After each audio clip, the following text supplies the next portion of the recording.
And Maker Studios was behind the recent Game_Jam reality show that wasn't supposed to initially be I'll break it down. And that ended in basically flames within a day. It was supposed to be a 4-day thing. So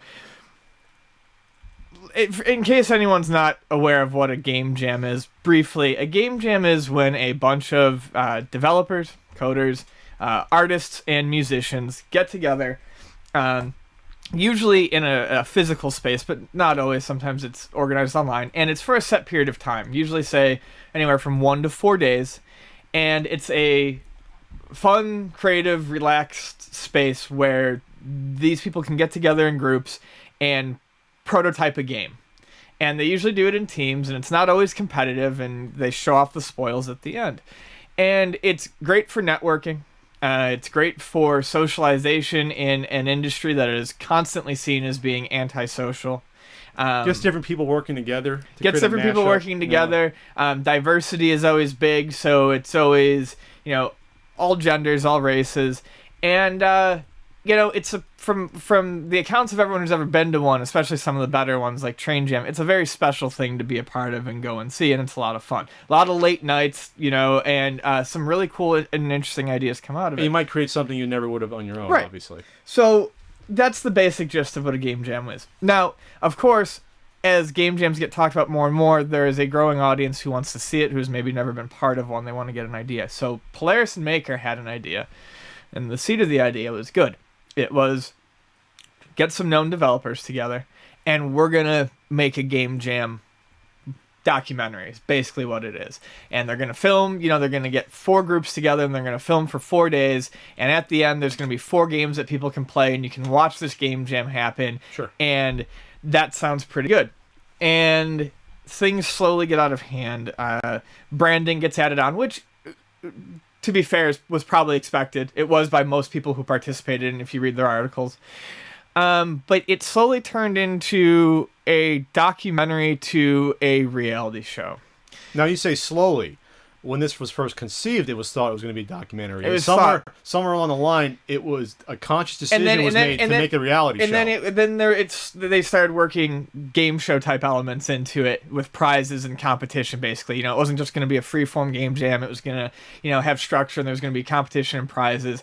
And then somewhere in there, basically, it turned into it's going to be a reality show. And so the problem starts when the developers see the contract, and this is where they first get their first inklings that a lot of these... I list here, by the way. Yeah, they start getting the first inklings that there's problems going early on before they film. And they renegotiated these contracts, but, the contract, a lot of people probably would have seen it and said, just walk from this. Do you want to go through the list of what they were? Among the things that were on the contract was that the production team filming was allowed to use willful misrepresentation. That means they could twist the video, cut it, edit it in any way they wanted to make things seem dramatic or make arguments seem like they were occurring. They why is that? Let's break this down. Why is that horrible? Well, this is why this is awful because these are not entertainers. These are developers and programmers. These are indie. Yeah, they're developers and programmers. They're independent. They're working. A lot of these people are just starting their careers, or their careers are just starting to take off.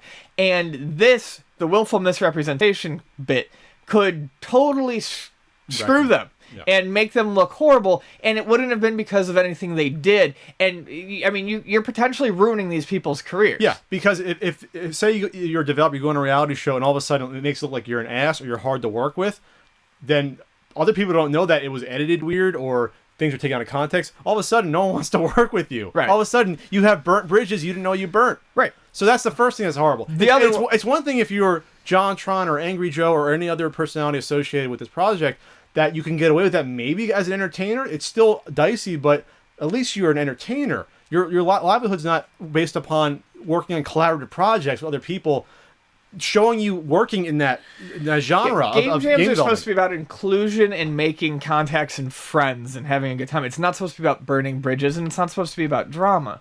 Another one that was pretty bad in there was the exclusivity clause, which this one is ridiculous. So the exclusivity clause was basically that they could not participate in Twitter or other shows or YouTube. They could not appear in anything that they could not appear in anything during the original run of the programming, which could have been months. These people, these indie devs, are one-man teams for the most part. They are their own marketing. Yeah. They are their mouthpiece. They can't, to tell an indie developer that they can't sell their own products. Do you know how much they made in the contract? They were given $300 a piece. Like that. I mean, that was their monetary compensation. They went and did this because they really thought that they were going to get to show the world what indie development looked like and what a game jam was. So $300, and then, by the way, good luck selling your shit without being able to talk. That was an awful one that got renegotiated. There was the usual things like the branding, which was to be expected. Marketing. You're going to have the marketing and the stuff on there. But, this topic's going to spin out. So let's stay with the contract right now. So marketing, I'll just say it. So basically what it says is that participants were required to participate in branded activities, including but not limited to drinking Mountain Dew. On top of that, participants would be required to advertise the show as requested by Game Jam and would not be allowed to speak ill of the jam, its sponsors, or its organizers. So basically that's a hush. It's a non-disclosure. But on top of that, it's like, yeah, you're going to have to be pushed to promote the sponsor. There was also a travel clause, and that was in the promotion of the show. If anyone was needed to travel within, and the travel destination was within 200 miles of their location, they had to pay for all their travel. That's a lot of money to pay out of someone's pocket. 200 miles is not a small radius. And supposedly, reportedly by a lot of sources, the budget for Game Jam was at least $400,000. So you think they'd be able to at least pay the travel arrangements for those participating. It would have been nice, right? At least. Well, I mean, they would have been able to. They paid for the travel to get out there for the show, but any like follow up, any reunions, any promotional events they wanted to hold in relation to Game Jam were the ones they would have to pay for. And yeah, like I said, 200 miles. That if you're inside 200 miles, that stinks, because I'm just telling you, as someone that lives in San Diego and had to drive to LA for something, that's about 100 miles. Yeah, that stinks. Yeah, it does. I would love to fly in. Yep. But or if they're not going to fly in, at least compensate you on gas. I mean, compensate you for something. That'd be nice. I mean, you only gave them $300 and you had a budget of $400. So, were there any other points on that before we continue talking about what happened? About the contract? Here? Yeah. Waiver of privacy. That's any reality show, except for the bedroom or bathroom. You waive all rights to privacy, including microphones and cameras in any area of the production. But this is basically including co-ed living quarters. So looking at the contract was when they I believe is when they very much realized that this was not going to be initially what they thought it was going to be. It was very much going to be a reality show, and there was probably going to be attempts at some manufactured drama. So they get there, they renegotiate the contracts to make them less horrible. And as it starts, it's obvious that a lot of money has been put into this, and it's obvious that a lot of the people, there's no real cohesive plan here. There's people running all over the place, and a guy comes in, and this is the main thing, because it really is, everyone's attributing the downfall of this to one guy. His name was Matty Lesham. Well, they're attributing the downfall, but it seems like it was not going to be good even before this. This is sort of like the cherry on top. This is why people left. A lot of people were willing to stick it out to get a chance to show people how game development works. This guy ruined it. So anyways, this guy, no one really knows who he was. He was a Pepsi consultant. He was a brand consultant. He was a brand consultant. Working not, he doesn't work for Mountain Dew Pepsi, but he was contracted. Right. Yeah. So, he's asking if they can drink water out of empty Mountain Dew cans. No drinks are allowed on the stage except for Mountain Dew or water. Coffee wasn't even allowed. No, people were drinking coffee in the corners.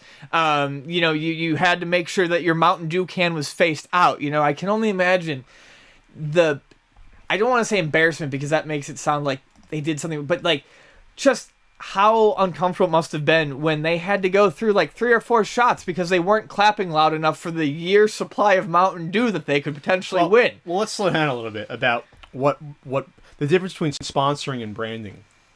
This is why you cannot place all the blame on this one guy. He was hired to do this, and it's either ignorance or incompetence if you want your show run to such an extent by someone in charge of branding that it basically takes over the entire show. Oh, I think we're also... Yes, he can, though, because it was his comments unrelated to branding that caused it to fall apart. No, you're not getting me.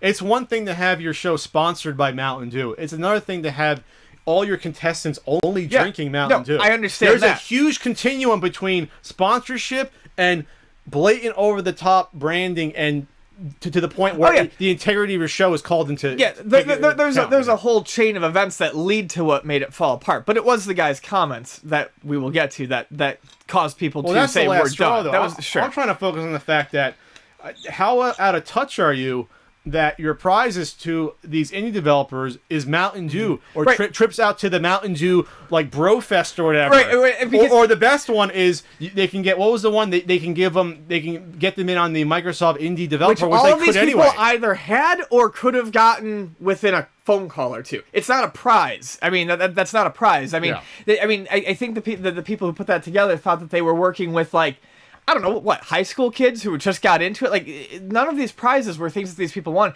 And the worst part was they fed into stereotypes.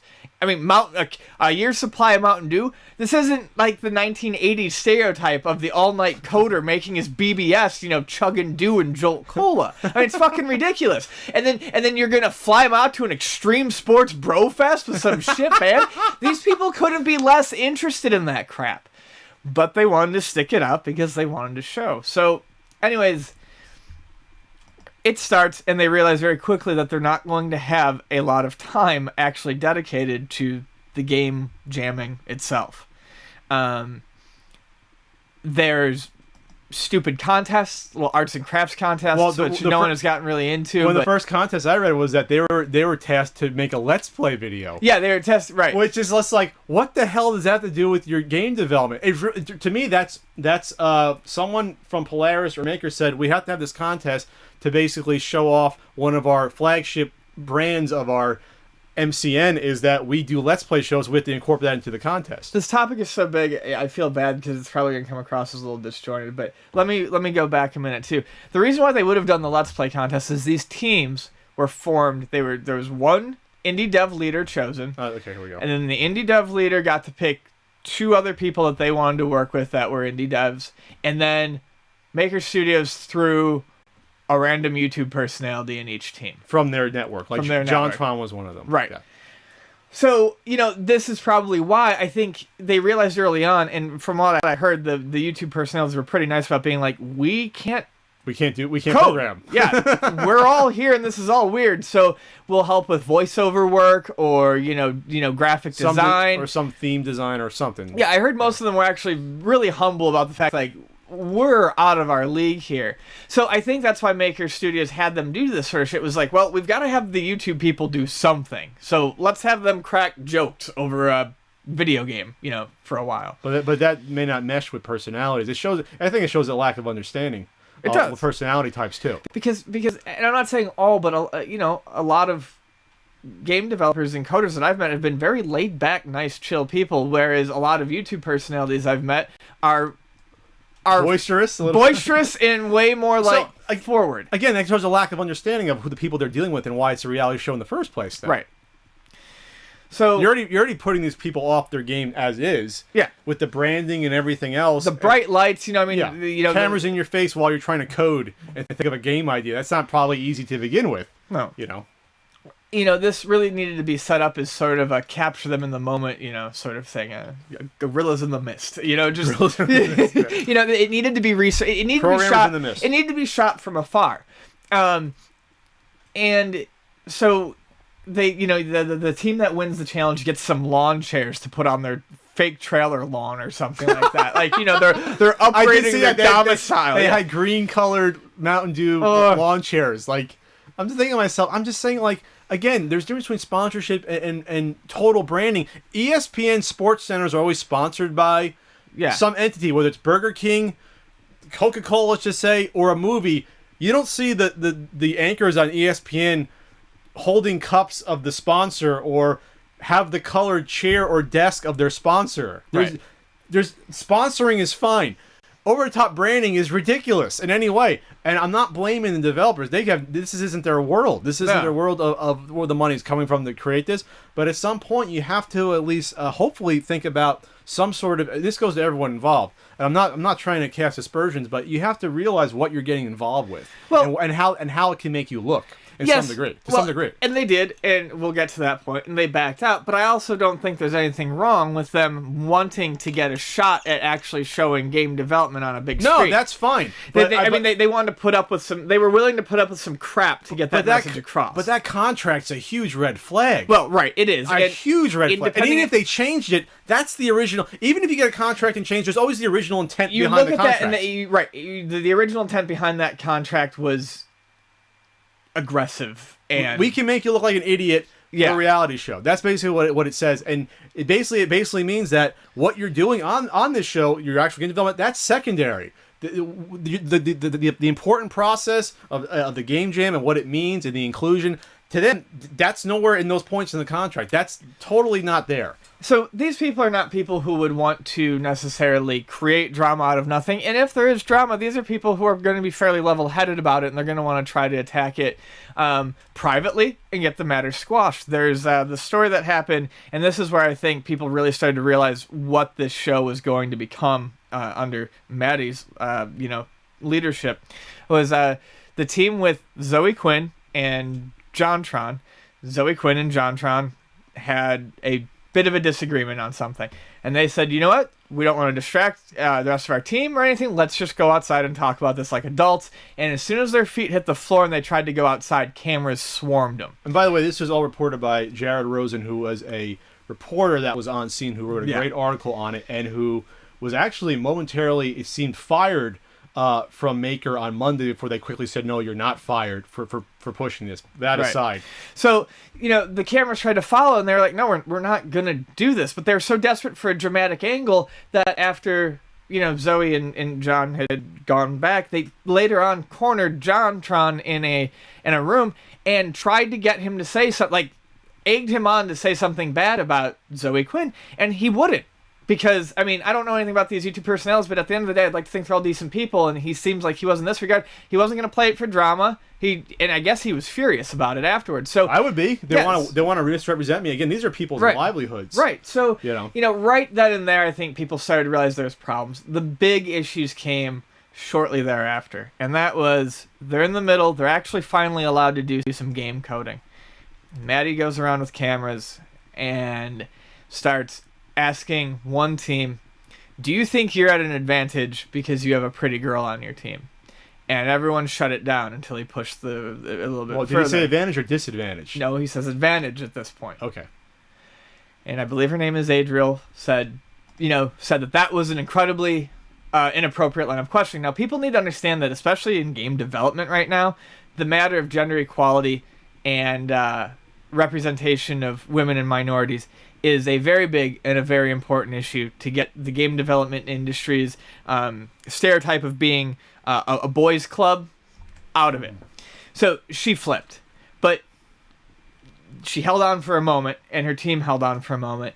And when they couldn't get anything out of her, they went to the two guy-only teams and asked, do you think the other teams with women on them are at a disadvantage? And you'd be like, what? And that's where it fell the fuck apart. Wow. Some fuck-offs were said, and from what I understand, Maddie was without a job within 20 minutes of that happening. The end result of this was the producers who originally wanted to put it on, I believe, ended up leaving on good terms with the developers because they all had a powwow basically and sat around, had some smokes, had some drinks, and the developers even left the door open. They said, we like your original idea. We think that it's important to kind of show the world what game development is like on a small scale, but it's not going to be this time. Basically, the well has been poisoned. Doesn't matter that he's gone. This is a toxic environment, and no one here wants any part of this. And they walked. That's interesting, though, that after the shit hit the fan and the thing imploded, that all of a sudden the producers realized, hey, something's gone wrong. Well, one of the guys said he found out what kind of guy he was today, and he wasn't too proud of it because he let shit go for too long and he didn't step in and stop it. That's what it comes down to, though. The producers are the ones that control the production. That's what a producer does. They shape it, and they. So it sounds like what happened was so much money got put into this idea at some point, and there was so much at stake with these sponsors that were, with the branding, that it was out of control. It just came. What I read was that they hired a second production company. Yeah, there was two production companies. I mean, that's just like, what are you doing at that point? That there's teams of people there, lawyers. It's just like, what? That's like two caterers at a wedding. That's just that's a nightmare. There's not going to be any sort of cohesion. So I applaud the producers for taking accountability after the fact, but it's like, you can't let it get out of control. You can't let your original vision be that tainted by just because there's money involved, that all of a sudden you have to hold a Mountain Dew can the right way. Because their original vision is something that I wanted to see. I actually wanted to watch that.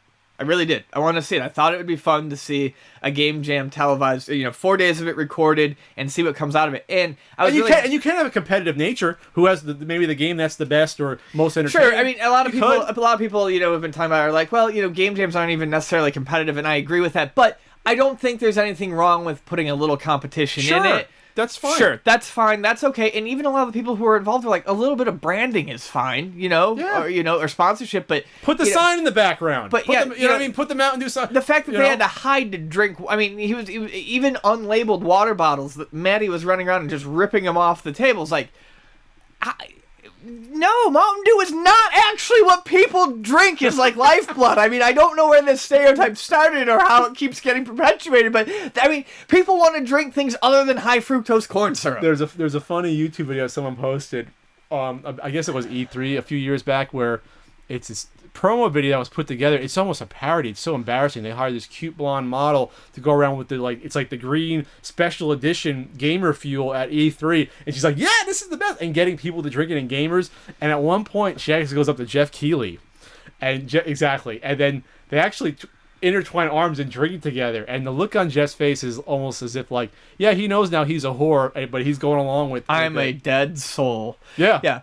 So I mean, that's what it comes down to, about integrity in your product and about what you're representing. And like I said, again, I'm not faulting any of the people on the teams, but the producers, you have to rein your shit in. Yeah, but you have to take control of it. The last thing I want to say on it is I do want to say, reading the stories have been nice. I want to say that I'm really, really proud for that group, though, sticking up for what they when they realized shit was going down and 4 people were leaving, everyone banded together. Everyone was, there was solidarity, and they stood up for what they believed in was right. They were willing to, as the one lady stated, I think, was it one of the ladies' articles? Anyways, if I'm wrong on that, I apologize. But they were willing to sell themselves out a little bit with the branding to get to the point where they could show indie game development, but to be demeaned in that way and to basically try to Stone Age everything, that game development has become, to knock it back 100 years. The game development wasn't happening. Game development in 1912. Yeah. But I'm glad that everyone stuck together, and it sounds like some new friendships were formed. And I hope that the producers, if they keep their jobs, I think they've learned some good lessons. And I think the next time someone attempts to do this, it will have a much better chance of going well. And I hope to be able to watch that. There you have it. I think we said it all. Maybe a year from now, or maybe this will spur in a new project, a totally different group of people coming together and actually film something more low key, without Mountain Dew and greenage all over the place, and just something that we'll want to watch. Yeah, it'd be nice. Oh, the one thing I wanted to add to this real quick was about Disney's probably not pleased at this at all. Yeah, we totally missed this. I alluded to that earlier when we were talking about the Maker, the Disney acquisition of Maker. Woo! So $500 million, right? Okay, that's theirs. But then the $400 million is based on performance. Your first performance under Disney, and a huge one, loses you $400,000, $400,000. $400,000. Holy crap! Not just that, it's the bad publicity. It's bad publicity. It's showing this is where it's poisonous, and hopefully not poisonous to the individuals involved. Speaking about Angry Joe and JonTron, it's poisonous to the fact that it showed that you can't you can't work with a branding sponsor properly. Like Right. just the taint of that for other companies to see. Here's a show that I don't know how much money Pepsi/Mountain Dew put into this, but they're shit out of that money, and it makes them look bad. Right. Everyone looks bad. Yeah. You know, everyone that it's important to, except the game developers, they're fine. They look better, but everyone else looks bad. Yeah, the game developers came out of this looking better than they. I mean, do you think another company is going to want to do a branding deal with Polaris anytime soon from this? no. It could be something that reverberates not just with an MCM like this, with other ones that they can say like, wow, maybe they can't handle working with us to this degree. Maybe it's not worth the risk. Right. You know, it's not Pandora's box, but it's not good at all. If I'm a company looking to invest, say $100,000 for a program like this, or this gives me lots of pause, all of a sudden I'm like, Sure. I don't know if I want to do this. I don't know if this isn't tried and true. You know, Well, this sort of method or this sort of medium to that extent. I look at a sense of scale almost here, because while Maker is by no means small potatoes, I mean, they're huge in the world of online videos. Yeah. They are still, they're babies when it comes to things like being able to successfully merge with a product like Disney could do, or Sony could do, or any other company could do for a film or for an event. You know, these are people who have tons of people who are dedicated to just handling this, and now the kids go out and play in the big leagues, and it all just goes to fucking shit, because you can manage YouTube all you want, but when you're starting to work with real productions with multiple stages and things like this, yeah, things can go haywire quick, and if you don't have the experience, I mean, what do you do? I mean, I from what I gather, they kind of threw their hands up and walked around like chickens with their heads cut off for 12 hours until everyone backed out. Yeah, that's not going to happen under Disney's reign.